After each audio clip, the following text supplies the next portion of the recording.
holds value. Listen up. Every word holds value. Listen up. Every word holds value. Every word holds value. Listen up. Every word holds value. Listen up. Every word holds value. I'm just happy to be here, man. It's another day. It's another opportunity to be better than I was yesterday. So that's how I'm on it. Well, you know, that's what we really pushing. You feel me? Be better than what you was yesterday. You can't go wrong with that. Absolutely, because, you know, they say that we all got the same 24.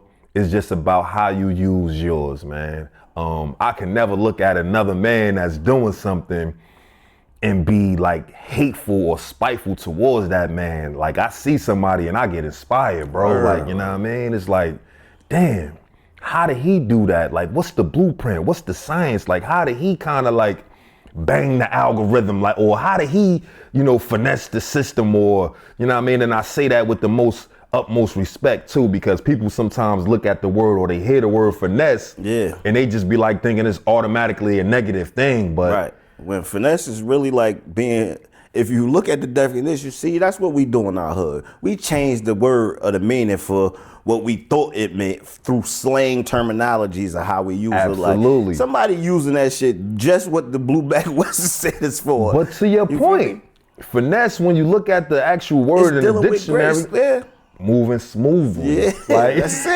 it. So you can't figure him out. You hating because he moving with finesse and he maybe not agitated or. So I was just about to ask, because you know how, like you say, you get inspired. I do too. Like I said in plenty of episodes, man, you 11 years out, I'm 4 now. You inspiration. But when somebody inspiring you and they don't want to give you that game, man, how does that make you feel? Has that ever happened, like where you felt like, I'm gonna sort out some information from this guy, he seems like a good dude, and then when you go try to get the information, he like kind of try to not give it to you, gatekeep but it. You know what I'm saying? And like, I think that's a very good point, man, because a lot of times we get upset when we feel like a person is gatekeeping us, or when a person is not readily able to give us the plug. Right. It's like, and that's pretty much the same thing. I said it 2 different ways, but it's like, damn, why you not going to give me the direct connect line to the situation? Like, why do you want to middleman me to death? Is that business or is it depending on who it is? Because even with, like how you said, the plug or the connect, I got to get my percentage. If I give you the plug, I can't get my percentage, which means I can't level up financially and business wise. Even the 10% finder's fee, because some people won't explain it to you like that, but really that's what it is. Like, bro, you trying to. I respect that. I truly do respect that. And say that. Pardon me, guys, because I'm talking and I got this mint in my mouth, and I know it probably sounds horrible. So give me a second. Tech guy right there. You know, I'm always worried about the audio and how things sound. So pardon me, investors out there. But I think that you kind of made a very good point, because you said, like, in business, sometimes a person may want like a finder's fee or a consultation fee to introduce you to that plug. And I'm not saying that that's necessarily wrong, but I just don't. In business. It's not, I mean, it's not wrong in business, but I guess I will be the dummy that I will not stand in your way. I feel like if I know the person and you want access to the person and he is willing to meet with you or speak with you, let me get out the way. I don't even want no 10%. Like, I feel like you paying me is you getting out here, you getting up off the ground and you doing your thing. So that mean, but eventually how it goes with people, we gonna say this, because when you open the door for somebody else and they don't open the door back, for the next person, mean? For the next person or for you, because it should be leapfrog. Oh, so like once they get up, then they try to pull you up. And then, because, okay, you gatekeeper, because there's a lot of people who keep their details a secret in business, right? So let's just say fabric. You know where the fabric come from. You can get it for a price, but this person just waiting to look for the price. But as soon as he get it, he got 1 million people waiting to buy his design. But you struggling with your design. Will he merge on your business with you because you gave him the fabric information? Like, is it going to be networking, or are you using me for your own personal gain and benefit? Because I don't mind extending my hand to you, but are you going to even extend it to somebody else? So this is my thing, right? Just as being a man with a lot of things on my plate, like I have a 9 to 5. Right. I have a family. I have tenants. Like I got property that I'm dealing with, and I'm, Right. micromanaging. I have my wife. I have my children. So I think part of the reason is I don't even want to have to keep dealing with y'all. Like, yo, here, take the plug and let me get out y'all way. So that's you, because you got a plan probably, and nobody else. Now I'm not saying I don't agree or feel that way, but I know people who I understand the other side too. Of course, I understand it. I'm not naive to it, Right. but it's certain things, and I know you a lot of times you like to talk about like the block era and stuff like that. And so I'm gonna give you the perfect example. When I was out there moving and grooving and we was slinging packs and doing what we was doing, picking up grams and doing whatever we was doing, I was never the type to be like, okay, the plug got it right here for 26. Bro, give me 30 a yappa and come on, let's go get this OZ and I'm gonna take all of these points off of you. Like, I just never really was that type of dude. Like, if my man came But you to only me, did it with your mans. yeah, if the you did point it to is, I'm somebody- not, So like, what I'm the saying point is- is, I don't even trust a person that's not my man's to be introducing you to the connect or nothing like that anyway. So this is my point. To bring it to that level, you're not gonna introduce us to the connect, and I don't know you. And the risk of me not knowing you and exchanging drugs, I'm gonna get my points. Yeah, because when you doing something like that from that standpoint, let's just say, for the sake of conversation, I'm out here on whatever block USA. A person from across the street, he like, damn, bro, I see you out here moving, you doing your thing, wop, wop, wop, wop, wop. The people, the customers, I see them coming to you because I guess your stuff is a little bit better than the stuff that I've been getting. Right. And he's like, well, do you think I can get that connect or that? Bro, I'm not about to take you to old boy. Correct. I'm not about to take you to do that Now, we're because using a that different could cause scenario, right. that could cause some sort of, now he's beefing with him, he's trying to stick him, he's trying to stick me. Naturally, if that person is about to buy enough, either buy it all from me that I have on me, or buy enough to where I'm gonna go to the connect and get a cheaper And then price, come back to meet you. then he becomes my client. That's how that go though. Yeah. That's leapfrogging. Yeah. I gotta connect.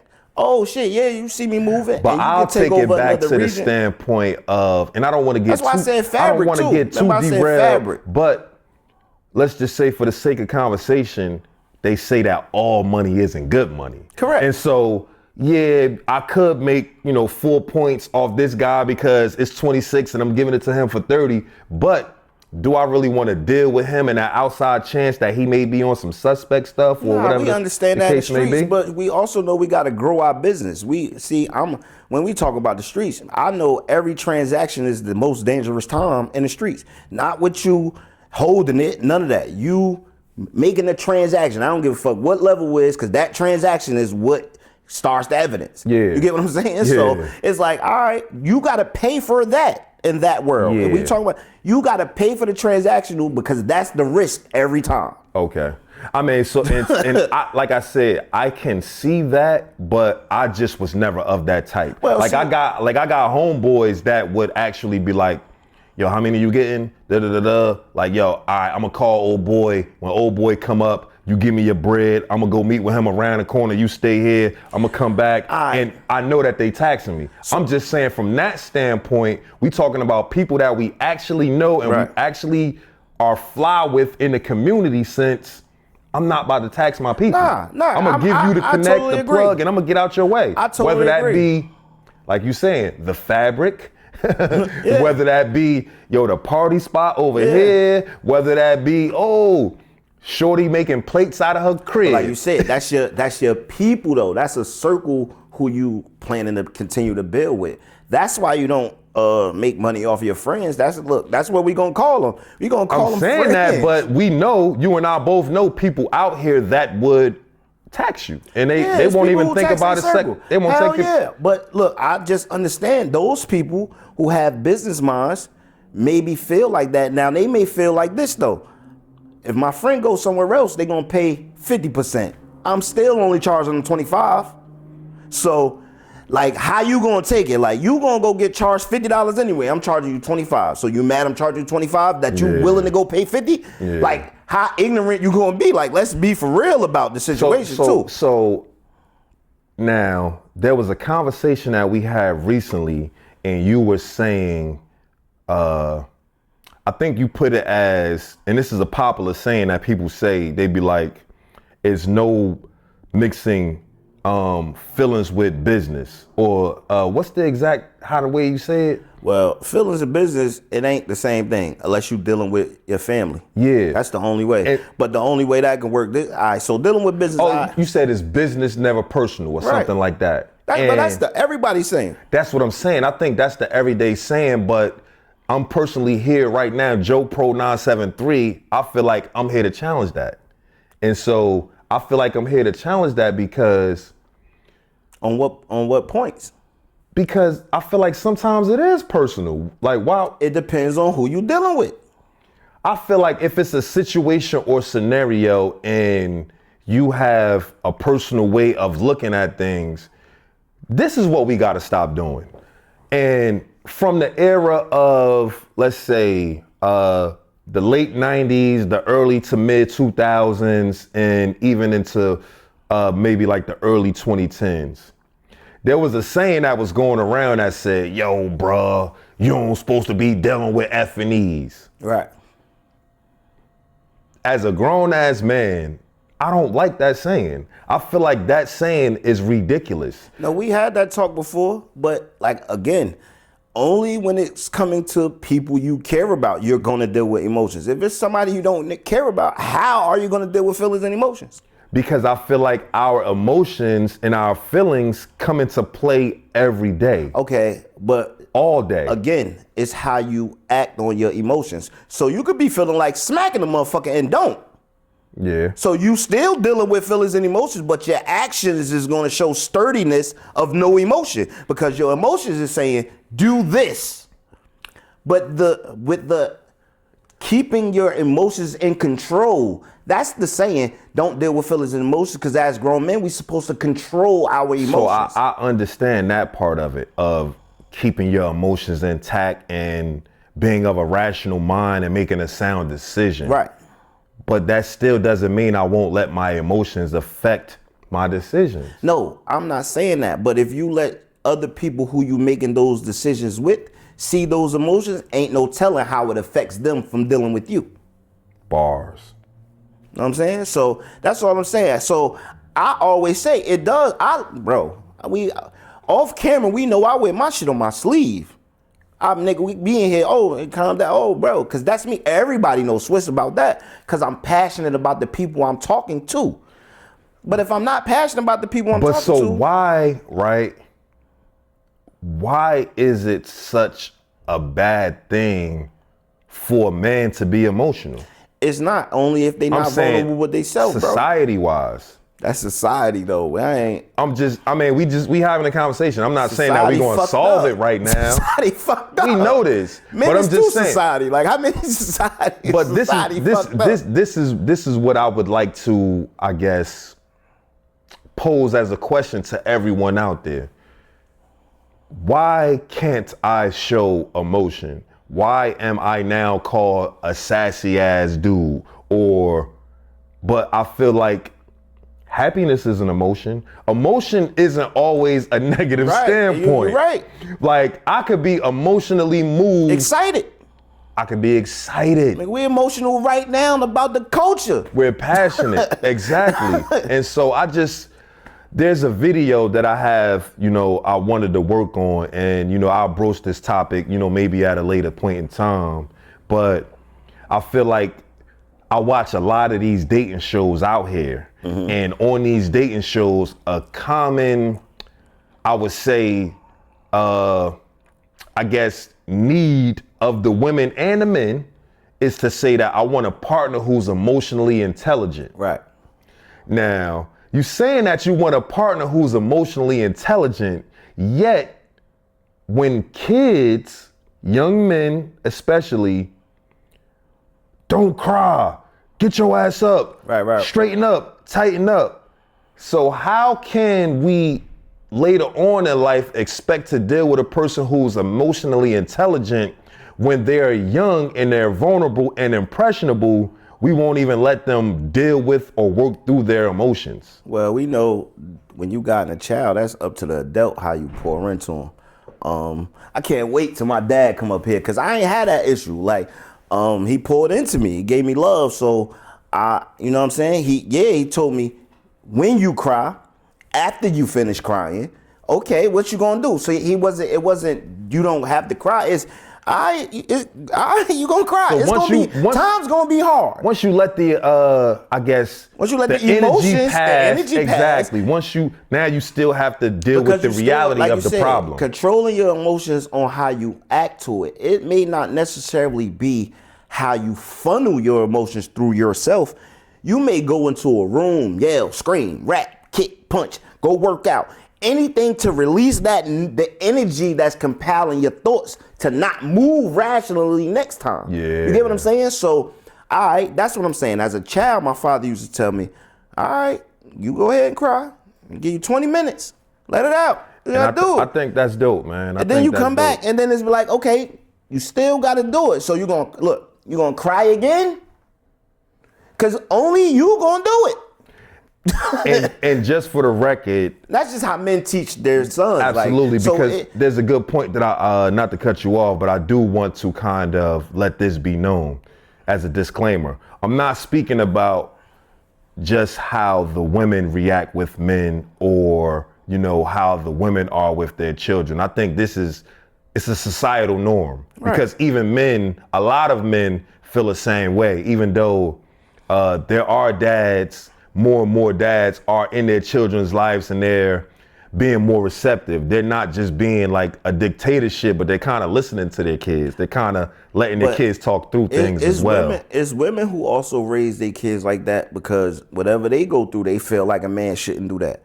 Because that's how the men was portrayed to them and in their family. And it's like you just portraying it to be a protector of the unknown and not knowing. Like you don't let them express or be themselves.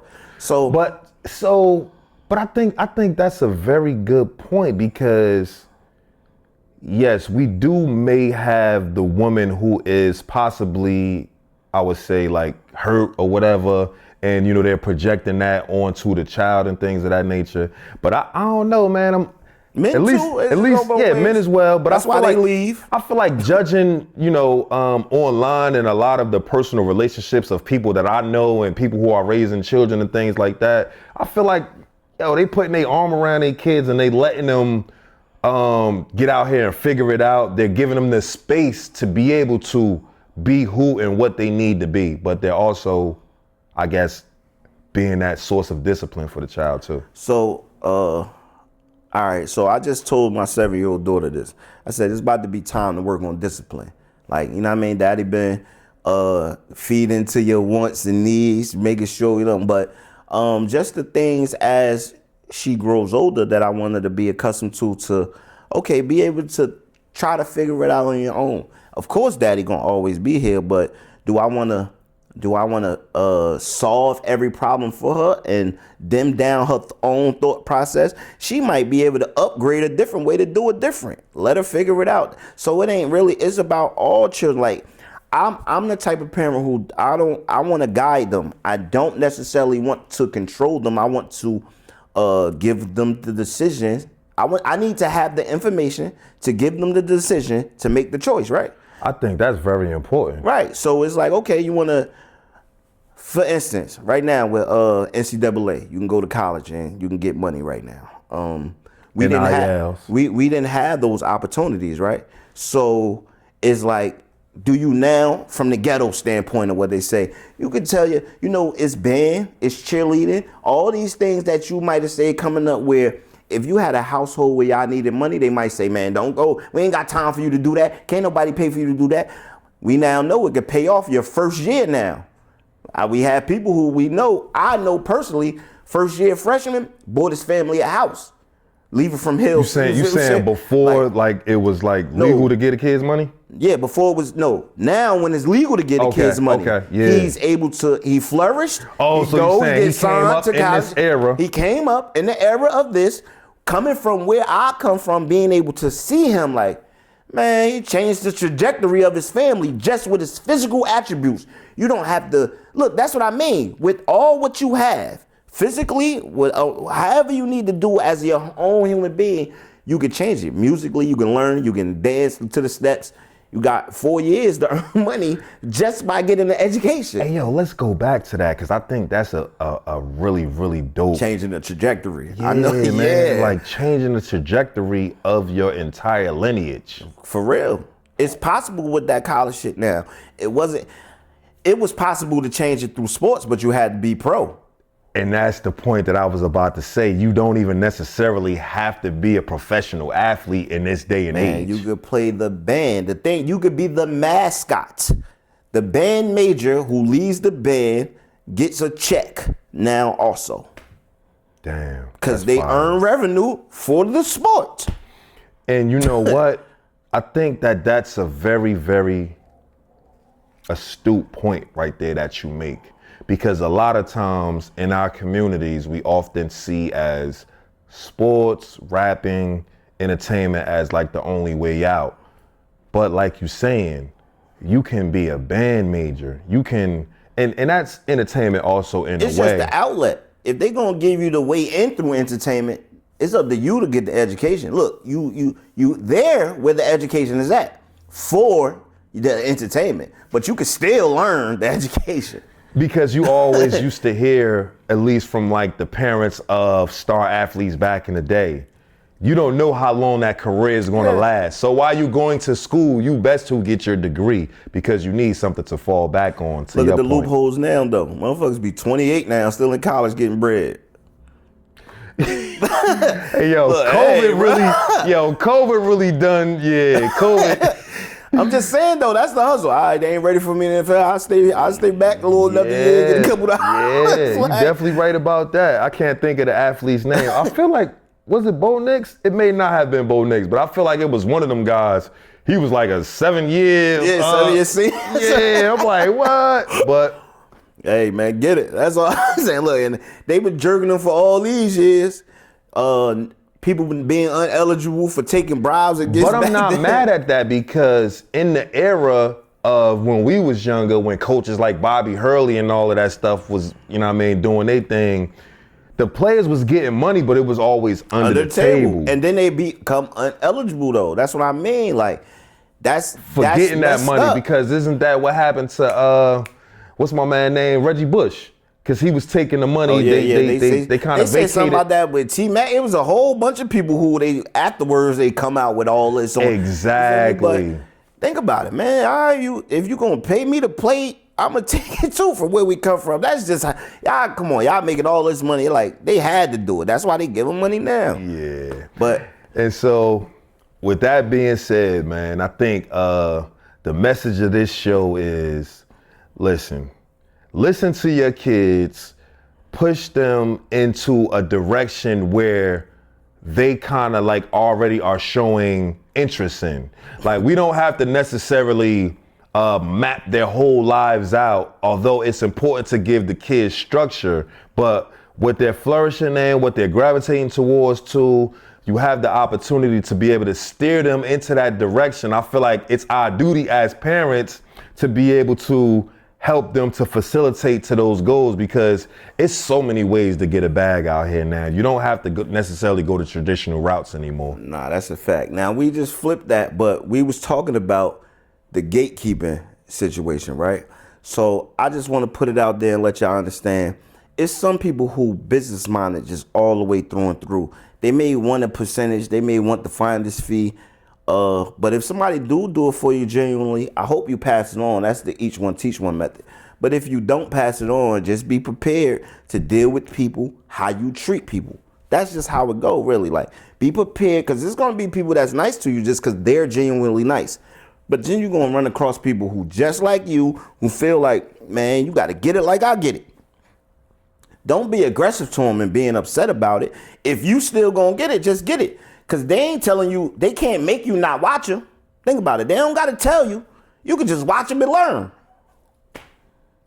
And with that being said, this was Cultural Currency. I'm your host, Joe Pro 973. I'm Swiss Legacy on your block in the hood and the tees. Entertainment, and every word holds value. We thank you for investing with us. Peace.